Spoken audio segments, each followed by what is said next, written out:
સુરતમાં પ્રથમ વરસાદ બાદ અલગ અલગ વિસ્તારોમાં રોડ બેસી જવાની ઘટના બાદ મનપા તંત્ર હરકતમાં આવ્યું હોય તેમ મોટા વરાછામાં રોડ બેસી જવાના મામલે મેયરે જવાબદાર અધિકારીઓ અને કોન્ટ્રાક્ટર સામે કડક કાર્યવાહી શરૂ કરી. સુરતના મોટા વરાછામાં રોડ બેસી જવાની ઘટનાને ગંભીરતાથી લઈ મેયર માયાબેન માવાણીએ સંબંધિત અધિકારી અને કોન્ટ્રાક્ટરને નોટિસ ફટકારી છે. ટેકનિકલ આસિસ્ટન્ટ ઇજનેર તેમજ રોડનું કામ કરનાર કોન્ટ્રાક્ટર સામે જવાબદારી નક્કી કરવાની કાર્યવાહી શરૂ કરવામાં આવી. મેયર માયાબેન માવાણીએ સિવિલિસ ઇન્ફા કંપનીને પણ નોટિસ પાઠવી 3 દિવસમાં લેખિત ખુલાસો રજૂ કરવાની સૂચના આપી. સાથે શહેરના તમામ ઝોનલ અધિકારીઓની બેઠક બોલાવી પ્રી મોન્સૂન કામગીરીની સમીક્ષા કરવામાં આવશે. મેયરે જણાવ્યું કે ઉધનામાં રોડ બેસી જવાની ઘટનાને લઈને પણ સાંજ સુધીમાં સંબંધિત અધિકારી અને કોન્ટ્રાક્ટરને નોટિસ આપવામાં આવશે. સુરત માટે જે પણ ઘટના ઘટી છે રોડ બેસી જવાની, તે ખૂબ ગંભીર ઘટના છે.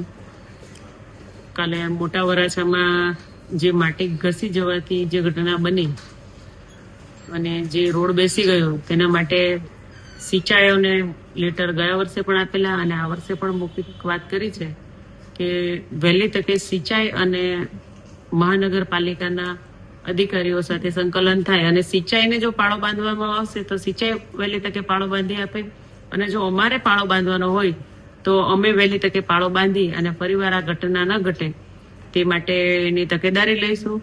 ઉધનામાં પણ જે આજે સવારે ઘટના ઘટી છે તેમાં પણ જે તે એજન્સી જવાબદાર હશે કે જે પણ અધિકારી જવાબદાર હશે તેના પર કડક કાર્યવાહી કરવામાં આવશે.